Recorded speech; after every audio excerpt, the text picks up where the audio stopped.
Hi friends, Mahanadi சீரியலில் இன்றைக்கும் திங்கக்கிழமைக்கான எபிசோடும் பார்க்கலாம். புதுசாக பார்க்குறவங்களா இருந்தால் சப்ஸ்கிரைப் பண்ணிக்கோங்க, லைக்கு ஹைப்பு கொடுத்து விடுங்க. வாங்க வீடியோக்குள்ளே போகலாம்.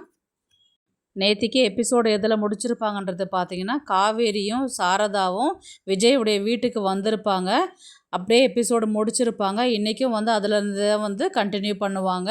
ஃபஸ்ட்டு சாரதாவும் காவேரியும் விஜயுடைய தாத்தாவும் ராதாவும் வாங்க, பாப்பா படிக்கிற ஸ்கூல்லேருந்து வந்திருக்கிற டீச்சரும் அம்மாவும் நீங்களா, ரொம்ப வணக்கம், வாங்க, எப்படி இருக்கிறீங்க அப்படின்ற மாதிரி தான் விஜயுடைய தாத்தா சாரதா கிட்ட பேசுகிறாங்க.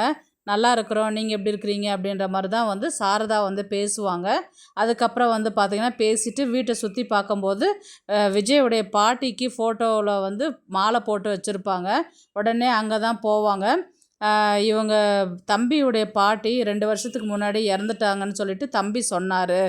ஆமாங்க, உடம்பு முடியாமல் இறந்துட்டாங்க, அவள் போய் சேர்ந்துட்டா, இப்போ நான் எப்போ போய் அவள் கூட சேருவேன்றது இருக்குது அப்படின்ற மாதிரி அவர் சொல்லும்பொழுது விஜயும் ராதாவும் என்னப்பா அப்படி பேசுகிறீங்க அப்படின்றது, ராதாவும் தாத்தா ஏன் அப்படிலாம் பேசுகிறீங்க, வாங்க போகலாம் அப்படின்ற மாதிரி தான் கூட்டிகிட்டு போயிட்டு உடனே காவேரி தான் கேட்குறாங்க. இங்கே இருக்கிறவங்க எல்லாருமே நான் எங்கேயோ பார்த்த மாதிரி இருக்குதுமா, எனக்கு ஞாபகப்படுத்தி பார்க்குறேன், எனக்கு ஞாபகம் வர மாட்டேங்குது அப்படின்ற மாதிரி காவேரி கேட்டதுக்கு சாரதா என்ன சொல்லுவாங்க, அதுக்கு சாரதா என்ன சொல்கிறாங்கன்னா, அவங்க தாத்தா சித்தியெல்லாம் நம்ம எங்கடி பார்த்துருக்க போகிறோம் அப்படின்ற மாதிரி சொன்னதுக்கு, தெரியலையம்மா, எனக்கு எங்கேயோ பார்த்த மாதிரி தான் ஞாபகம் இருக்குது அப்படின்ற மாதிரி தான் காவேரி கேட்டதுக்கு, அதெல்லாம் தெரியலடி, வாடி போகலாம் அப்படின்ற மாதிரி தான் சாரதா அந்த இடத்துலேருந்து கூட்டிகிட்டு போகிறாங்க.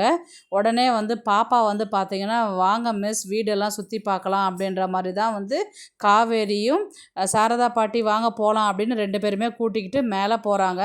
மேலே போகும்போது பார்த்திங்கன்னா விஜயோடைய பெட்ரூமுக்கு தான் கூட்டிகிட்டு போகிறாங்க. அந்த இடத்துல பாப்பா ஃபஸ்ட்டு அவள் டாய்ஸ் எல்லாம் காமிக்கிறா.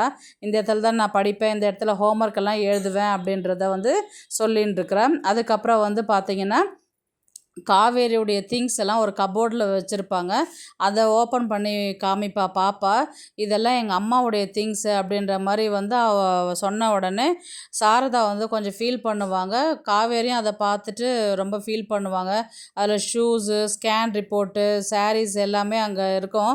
உடனே சாரதா என்ன சொல்லுவாங்கன்னா, நீங்கள் பார்த்துட்டு பேசிகிட்ருங்க, கீழே அவங்க தனியாக இருக்கிறாங்க, நான் அவங்கக்கிட்ட போய் பேசின்னு இருக்கிறேன் அப்படின்னு சொல்லிட்டு அங்கேருந்து சாரதா இறங்கி கீழே வருவாங்க.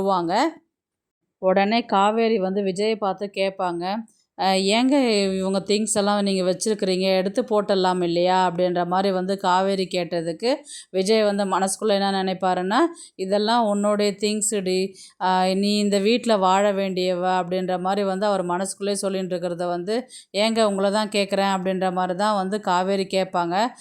அவங்களுடைய ஞாபகார்த்தமாக நான் வச்சுட்டுருப்பேன், எப்போவுமே என் கூடவே தான் இருக்கும் அப்படின்ற மாதிரி தான் விஜயுடைய பதிலாக இருக்கும். உடனே பாப்பா என்ன சொல்லுவா, மிஸ், இதெல்லாம் எங்கள் அம்மாவுடைய துணி, எங்கள் அம்மா என்றைக்கா இருந்தாலும் வருவாங்க இல்லையா, அவங்க வந்தால் ட்ரெஸ் எல்லாம் மாற்றிக்கிறதுக்கு வேணும் இல்லையா, அதனால தான் எங்கள் அப்பா இதை வச்சுருக்குறாங்க, அப்படி தானேப்பா அப்படின்ற மாதிரி பாப்பா விஜய் பார்த்து கேட்பார். உடனே காவேரிக்கு ரொம்ப ஃபீலிங்ஸில் போயிடும். சாரதா கீழே பார்த்திங்கன்னா விஜயுடைய தாத்தா கிட்ட தான் பேச வந்திருப்பாங்க.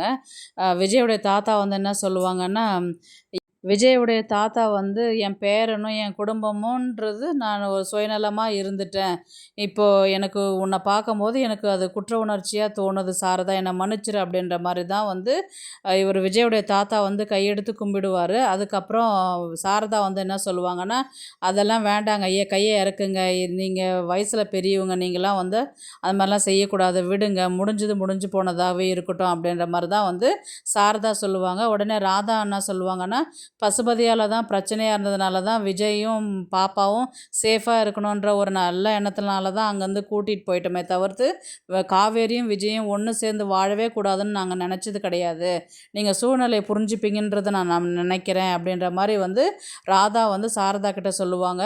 என்னையும் மன்னிச்சிருங்க அப்படின்ற மாதிரி அவங்களும் சொல்லுவாங்க. இவங்கெல்லாம் பேசின்னு இருக்கும்போது உடனே விஜய் வருவார். வாங்க அத்தை சாப்பிட்லாம், டைம் ஆயிடுச்சு இல்லையா அப்படின்ற மாதிரி.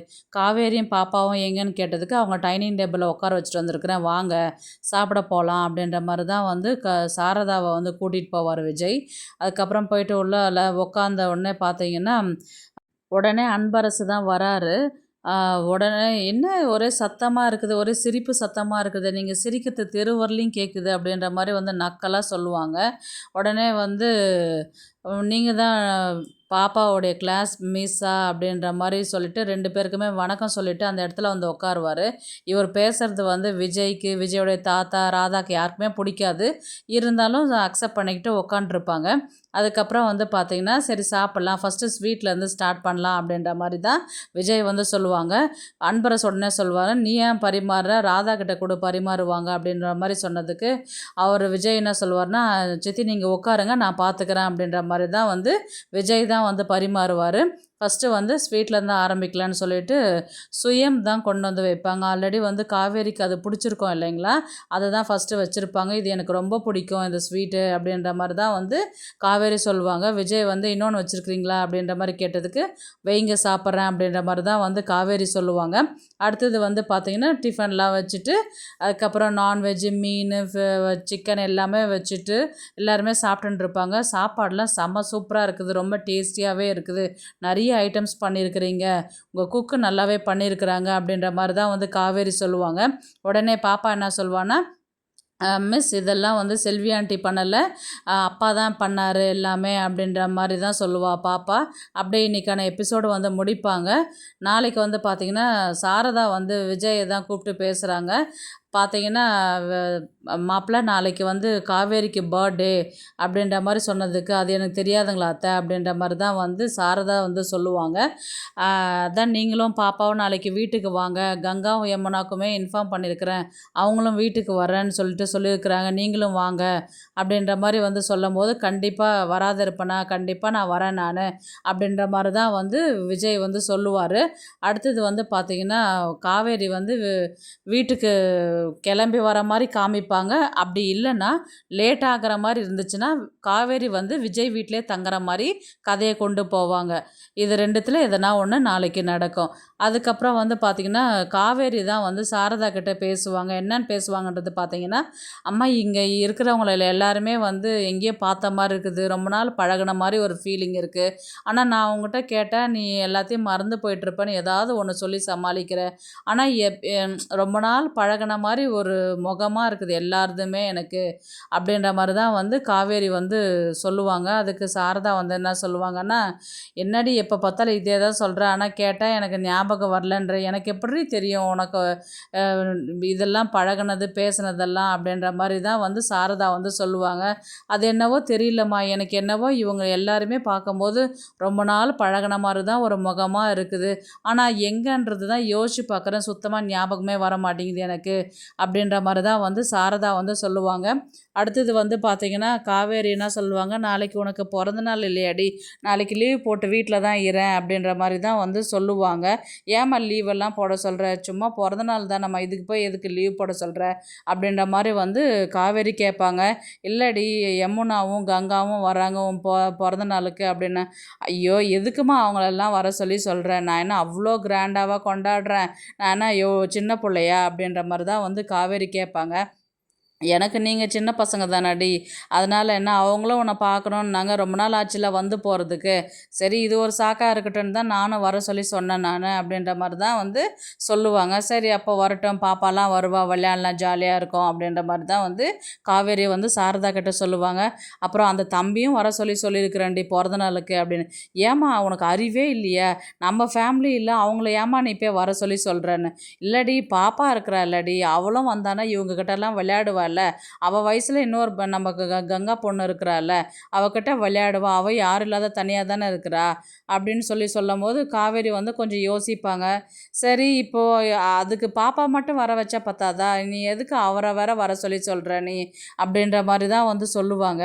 என்னடி அந்த தம்பி வந்து என்ன பண்ணிட போகுது, என்ன ஒரு கேக்கு ஒரு துண்டு சாப்பிட்டுட்டு போகுது, இதுக்காக வர வேணான்னு சொல்கிற நீ அப்படின்ற மாதிரி சொன்னதுக்கு, நான் சொல்கிறது எதையும் நீ கேட்குறதே கிடையாது, உன் இஷ்டமாக தான் எல்லாத்தையுமே பண்ண ஏதாவது செஞ்சுட்டு போ, எனக்கு என்ன அப்படின்ற மாதிரி தான் வந்து இவங்க சொல்லுவாங்க. நாளைக்கு என்னெல்லாம் லீவ் போட முடியாது, நான் வேணால் ஸ்கூலுக்கு போயிட்டு வேணால் ஆஃப் டே லீவ் போட்டு வரேன், ஏன்டி அக்காலாம் வராங்க அப்புறம் எப்படி நீ ஸ்கூலுக்கு போவ அப்படின்ற மாதிரி தான் வந்து சாரதா கேட்பாங்க. சரி நான் லீவ் போடுறேன், அது என்ன உன் இஷ்டமாக எல்லாத்தையுமே மாற்றிடணும்னு நினைக்கிறேன் அப்படித்தானே, போ போ அப்படின்ற மாதிரி தான் வந்து காவேரி வந்து சாரதா பார்த்து சொல்லுவாங்க. உடனே வந்து பார்த்திங்கன்னா வீட்டுக்கு இவங்க ஈவினிங் டைம் ஆனவுடனே விஜயும் பாப்பாவும் உள்ளே என்ட்ரி ஆகிற மாதிரி தான் காமிப்பாங்க. அப்படியே எபிசோடை வந்து முடிப்பாங்க. பார்க்கலாம் கதையை எப்படி எடுத்துகிட்டு போகிறாங்கன்றது. இந்த வீடியோ உங்களுக்கு பிடிச்சிருந்தா ப்ளீஸ் லைக் பண்ணுங்கள், ஷேர் பண்ணுங்கள், சப்ஸ்கிரைப் பண்ணுங்கள். தேங்க்ஸ் ஃபார் வாட்சிங். இந்த வீடியோ உங்களுக்கு பிடிச்சிருந்தா ஒரு லைக் போடுங்க. நம்ம சேனலை சப்ஸ்கிரைப் பண்ணுங்க.